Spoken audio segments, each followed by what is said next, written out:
The ghost ship, the wind howled like a banshee, whipping at the sails of our vessel, the siren's song. It was All Hallows' Eve, a night when the veil between the living and the dead was said to be at its thinnest. I, Isabelle, captain of this ship and its motley crew, had always scoffed at such superstitions. But tonight a shiver ran down my spine, an icy premonition that something was amiss. As we navigated the treacherous waters of the North Atlantic, an eerie silence descended upon the crew. The usual banter and laughter ceased, replaced by a tense, watchful quiet. Suddenly, a lookout's cry pierced the stillness. "Ship ahoy! On the starboard bow!" We all rushed to the railing, squinting into the inky darkness. There, silhouetted against the moon's pallid glow, was a ship. But not just any ship. This one was ancient, its sails tattered and torn, its hull coated in a thick layer of barnacles and seaweed. It drifted aimlessly, a spectral apparition on the moonlit sea. A wave of unease washed over me. "A ghost ship," I muttered, more to myself than to the crew. But they'd heard. Their faces mirrored my own trepidation. "Captain, what do we do?" asked Finn, my first mate, his voice barely a whisper. Curiosity warred with caution. The Mariner's Code dictated that we offer aid to any vessel in distress. But this ship, it felt different. It radiated an aura of death, a chilling presence that sent shivers down my spine. "We'll approach with caution," I finally declared. "Prepare a boarding party. Finn, you're with me." As we drew closer, the full extent of the ship's decrepitude became apparent. Its once proud name was obscured by rust, the figurehead a grotesque caricature of its former self. An oppressive silence hung over it, broken only by the creaking of its timbers and the lapping of waves against its hull. We pulled alongside, our ship dwarfed by this behemoth of the deep. A rope ladder was tossed, and Finn and I, hearts pounding in our chests, began the ascent. The deck was a scene of utter desolation. Ropes lay tangled and frayed, barrels overturned and splintered. A thick layer of dust coated everything, undisturbed for who knows how long. And then there was the smell. It was a sickening combination of decay and brine, a scent that clung to the back of my throat and refused to be dislodged. "Captain, look!" Finn's voice was hushed, his finger pointing towards the main hatch. It was ajar, a sliver of darkness beckoning us into the ship's depths. Steeling myself, I nodded. "Let's go." We descended into the belly of the beast, the darkness pressing down on us like a physical weight. The air grew colder, the stench more pungent. The only sound was the echo of our own footsteps, amplified in the cavernous hold.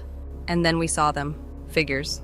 Frozen in mid-stride, their faces contorted in expressions of horror. They were everywhere, scattered across the hold like discarded dolls. Sailors, their clothes rotted and clinging to their skeletal frames. They were the ship's crew, trapped in a macabre tableau of death. A scream tore from my throat, echoing through the ship's haunted corridors. The ghost ship had claimed its first victims. And we were next. The scream died in my throat, replaced by a bone-chilling silence. Finn stood beside me, his face ashen, his eyes wide with terror. The ghastly tableau before us was a stark reminder of our own mortality. "We have to get out of here." Finn's voice was a hoarse whisper, barely audible above the pounding of my own heart. I nodded, my legs feeling like lead. We turned to flee, but the hatch was gone. In its place was a solid wall of wood, sealing us in this tomb of the damned. Panic clawed at my chest, threatening to consume me, but I fought it back, forcing myself to take deep breaths. "Finn, we need to find another way out," I said, trying to keep my voice steady. We stumbled through the ship's labyrinthine corridors, each turn revealing more horrors.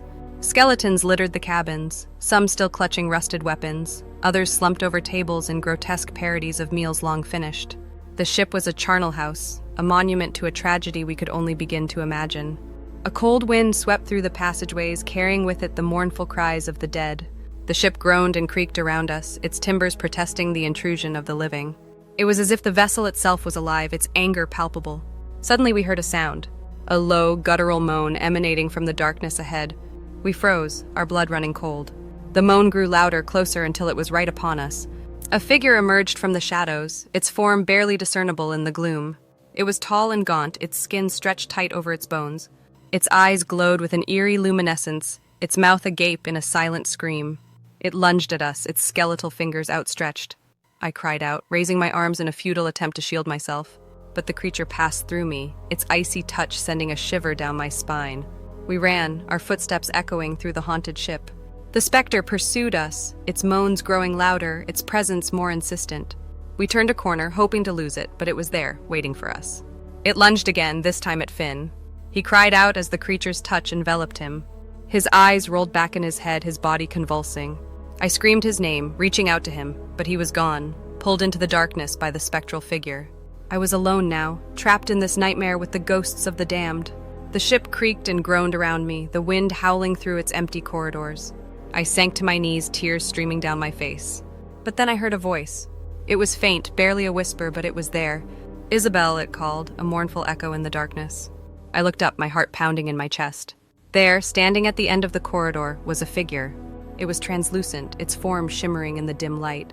It was a woman, her face etched with sorrow, her eyes filled with a haunting sadness. "Who are you?" I whispered, my voice trembling. "I am the captain's wife," she replied, her voice a haunting melody. "And you are our only hope." The spectral woman's words hung in the air, heavy with an unspoken burden. I stared at her, my mind reeling. "Our only hope?" I echoed, my voice barely a whisper. "Hope for what?" The woman drifted closer, her translucent form shimmering in the dim light. "To break the curse," she said, her voice laced with sorrow. "To free us from this eternal torment." A chill ran down my spine. "Curse?" I asked, my voice barely above a whisper. "What curse?" The woman's eyes filled with tears. "This ship," she said, her voice heavy with grief. "It's cursed. The captain, my husband, he made a pact with a dark entity. He traded the souls of his crew for eternal life. But the entity tricked him. It trapped us here, forever bound to this ship, doomed to relive our final moments over and over again." I listened, my heart heavy with the weight of her words. The ghost ship wasn't just a derelict vessel. It was a prison, a purgatory for lost souls. And I was trapped in it. "But why me?" I asked, my voice shaking. "Why am I your only hope?" The woman's eyes met mine, filled with a desperate plea. "You are the first living soul to set foot on this ship in over a century," she said. "You have the power to break the curse. You must find the captain's journal. It contains the key to our salvation." The captain's journal. I had seen it earlier, lying open on a desk in one of the cabins. But I hadn't dared to touch it, sensing the darkness that clung to it. "Where is it?" I asked, steeling myself for the task ahead. The woman pointed towards the stern of the ship. "In the captain's quarters," she said. "But be warned, the entity guards it fiercely. It will not give up its prize easily." I nodded, my resolve hardening. I had to find the journal, not just for the ghosts, but for Finn, for myself. I had to break the curse and escape this haunted ship. I made my way towards the captain's quarters, the spectral woman's words echoing in my mind.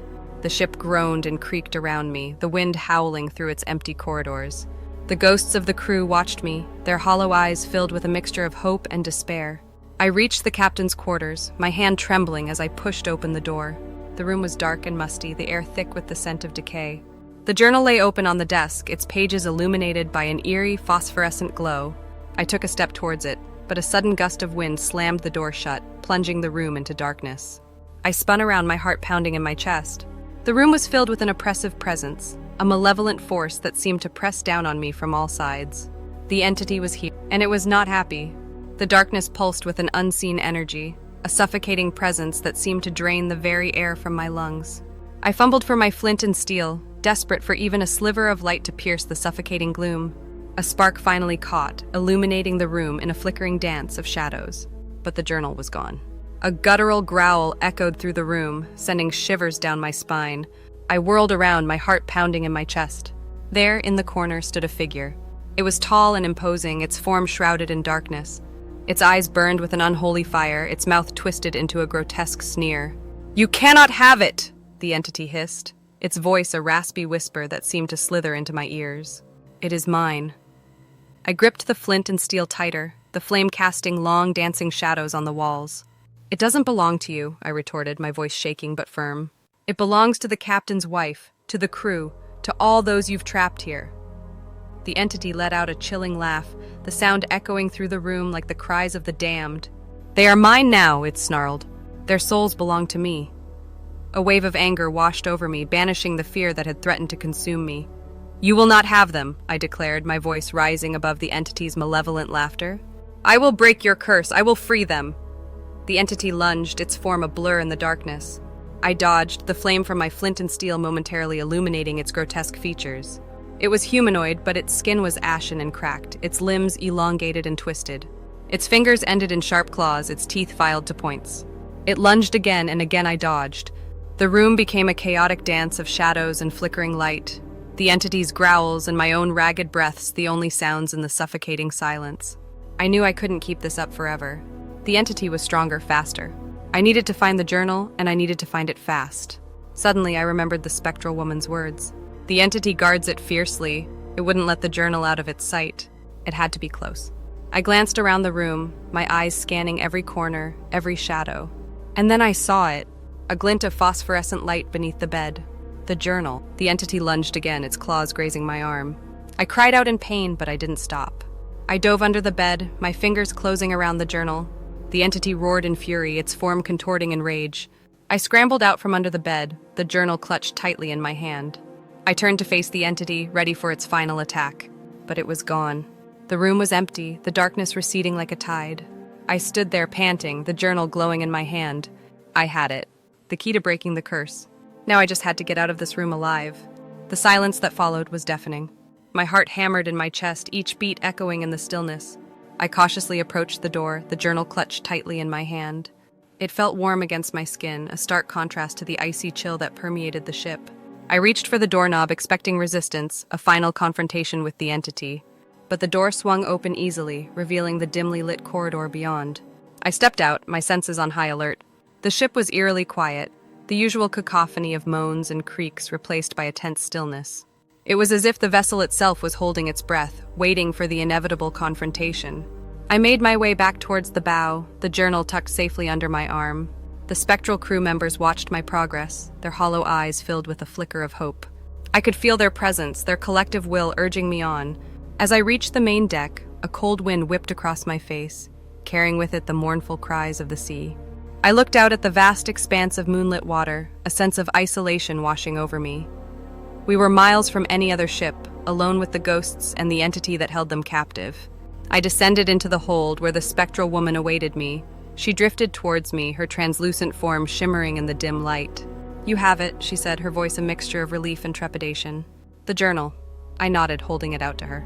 She reached for it, her fingers passing through the leather-bound book. A look of sadness crossed her face. "I cannot touch it," she said, her voice filled with longing. "Only a living soul can break the curse." I understood. The task fell to me. I opened the journal, its pages filled with the captain's elegant script. The words were faded and stained with seawater, but they were still legible. I began to read, my voice echoing in the cavernous hold. The captain's tale unfolded before me, a story of ambition, greed, and ultimately despair. He had sought immortality but found only eternal torment. The journal detailed the pact he had made, the ritual he had performed. And at the end, there it was, the key to breaking the curse. A wave of nausea washed over me as I read the final passage. The ritual was gruesome, a sacrifice of blood and bone. It demanded a terrible price. I looked up at the spectral woman, my stomach churning. I don't know if I can do this," I stammered. She looked at me, her eyes filled with a desperate plea. "You must," she said, her voice barely a whisper. "It is our only hope." I closed my eyes, steeling myself. The ghosts of the crew watched me, their silent pleas echoing in my mind. I had come this far. I couldn't turn back now. I took a deep breath and began the ritual. The ritual was a macabre dance, a symphony of whispered incantations and the metallic tang of blood. The journal's instructions were precise, each step imbued with a dark power that made my skin crawl. I followed them meticulously, my voice trembling as I recited the ancient words. The spectral crew gathered around me, their presence a chilling chorus to my solitary performance. The air grew heavy, the ship groaning and creaking as if in protest. The final step required a sacrifice of blood, my blood. I hesitated, the knife clutched tightly in my hand. The blade glinted in the dim light, a cruel reminder of the price I had to pay. But the ghost's silent pleas echoed in my mind, their desperate hope fueling my resolve. I closed my eyes and made the incision. Pain flared, hot and sharp, but I gritted my teeth and continued the chant. The blood flowed, staining the ancient pages of the journal. The ship shuddered, a violent tremor that sent me sprawling to the deck. The spectral crew cried out, their forms flickering in the sudden surge of energy. The air crackled with an unseen power, the darkness in the hold deepening, swirling like a vortex. And then, from the heart of the darkness emerged the entity. It towered over me, its grotesque form radiating a malevolent aura. Its eyes burned with an unholy fire, its mouth twisted into a snarl of rage. "You dare defy me?" it roared, its voice a thunderclap that shook the very foundations of the ship. "You will pay for this!" It lunged, its claws outstretched. I rolled out of the way, scrambling to my feet. The entity was upon me again, its speed and strength overwhelming. I raised my arms in a futile attempt to shield myself, but its claws tore through my flesh, sending waves of agony through my body. I cried out, falling to my knees. The entity loomed over me, its fetid breath washing over my face. I closed my eyes, waiting for the final blow, but it never came. Instead, I heard a chorus of screams. I opened my eyes to see the spectral crew surrounding the entity, their translucent forms glowing with an otherworldly light. They clung to it, their touch burning like acid. The entity roared in pain, its form contorting in agony. It thrashed and writhed, but the ghosts held fast, their collective will a force to be reckoned with. The ship groaned and shuddered, the darkness in the hold swirling faster and faster. The entity's screams grew louder, more desperate. And then, with a final ear-splitting shriek, it vanished, dissolving into the vortex of darkness. The ship fell silent. The ghosts stood motionless, their glow fading. Then, one by one, they began to disappear, their forms dissolving into shimmering motes of light. The spectral woman was the last to go. She looked at me, her eyes filled with gratitude. "Thank you," she whispered, her voice a gentle breeze. "You have freed us." And then she was gone, fading into the ether, leaving me alone in the hold. The curse was broken. The ghosts were free. But at what cost? I looked down at my wounded arm, the blood still flowing freely. The pain was intense, but it was nothing compared to the emptiness in my heart. I had survived the ghost ship, but I would never be the same. The ship, once a vessel of horror, now felt hollow and lifeless. The oppressive silence was broken only by the creaking of its timbers and the lapping of waves against its hull. I stumbled back to the main deck, the cool night air a welcome relief from the stifling atmosphere below. The moon hung low in the sky, casting a silvery path across the water. The siren's song bobbed gently beside the ghost ship, its crew anxiously awaiting my return. I signaled to them, my heart heavy with the knowledge of what I had to tell them. They helped me aboard, their faces etched with concern as they saw my wounds. I recounted the events of the night, the horrors I had witnessed, the sacrifice I had made. Their reactions were a mixture of shock, disbelief, and profound sadness. Finn was gone, taken by the entity, his fate unknown. We set sail, leaving the ghost ship behind. It drifted aimlessly in our wake, a silent monument to the tragedy that had unfolded within its haunted halls. As it receded into the distance, I couldn't shake the feeling that I was leaving a part of myself behind. The journey back was a somber one. The crew moved about their duties with a newfound solemnity, their laughter and banter replaced by a quiet respect for the dead. I spent most of my time alone, nursing my wounds and grappling with the memories of the night. The physical scars healed, but the emotional ones lingered. I was haunted by the ghosts' faces, their expressions of terror and despair forever etched in my mind. Finn's disappearance weighed heavily on my heart, a constant reminder of the price we had paid for their freedom. As we neared port, a sense of unease settled over me. The world seemed different now, darker, more sinister. I no longer scoffed at superstitions, no longer dismissed the existence of the supernatural. I had seen it firsthand, felt its icy touch. The ghost ship had changed me irrevocably. I was no longer just Isabelle, the fearless captain. I was Isabelle, the survivor, the one who had faced the darkness and lived to tell the tale. But the tale was far from over. The ghost ship may have been left behind, but its shadow lingered, a constant reminder that the line between the living and the dead was thinner than I had ever imagined. And as I stepped onto solid ground, I couldn't shake the feeling that the entity was still out there, somewhere in the vastness of the ocean, waiting for its next victim. Months passed. The memory of the ghost ship faded, becoming a chilling tale whispered among sailors in dimly lit taverns. Life aboard the Siren's Song returned to a semblance of normalcy, the crew's laughter and camaraderie a balm to my wounded spirit. Yet a melancholic undercurrent persisted, a shared grief for Finn's loss. One crisp autumn morning, as we sailed through familiar waters, a lookout's cry echoed across the deck. "Ship ahoy! On the starboard bow!" My heart lurched. Dread coiled in my stomach. Not again, I thought. Not another ghost ship. We cautiously approached the vessel. It was a fishing boat, its sails billowing in the wind. As we drew closer, I recognized the figure standing at the helm. "Finn!" I gasped, my voice catching in my throat. It was him. His face was weathered, his eyes held a depth I hadn't seen before, but it was undeniably Finn. He waved at us, a broad smile splitting his face. We pulled alongside, and Finn leaped onto our deck, embracing me in a bear hug. Tears streamed down my face as I clung to him, the relief washing over me in waves. He recounted his tale, a story of survival against all odds. The entity had deposited him on a deserted island, where he'd lived for months, scavenging for food and shelter. A passing fishing boat had rescued him, and he'd been making his way back to us ever since. His return was a miracle, a beacon of hope in the darkness that had threatened to consume us. The crew erupted in cheers, their joy echoing across the waves. Finn was alive. We were whole again. That night, under a sky ablaze with stars, we celebrated. The air thrummed with laughter and music, the specter of the ghost ship banished by the warmth of reunion. As I looked at Finn, his face alight with joy, I realized that the darkness hadn't won. We had faced it, endured it, and emerged stronger. The ghost ship had taken so much from us, but it had also given us something invaluable, a profound appreciation for life, for the bonds of friendship, for the resilience of the human spirit. As the first rays of dawn painted the sky, I stood at the helm, Finn by my side. The sea stretched before us, a vast expanse of possibilities. The ghost ship was a memory, a scar on our collective soul. But it was a scar that had healed, leaving us not with weakness, but with strength. We sailed on, into the sunrise, our hearts filled with a newfound hope. The ghost ship had tried to break us, but it had failed. We were survivors, and we would continue to sail, to explore, to live, forever bound by the shared experience that had tested us and ultimately made us stronger.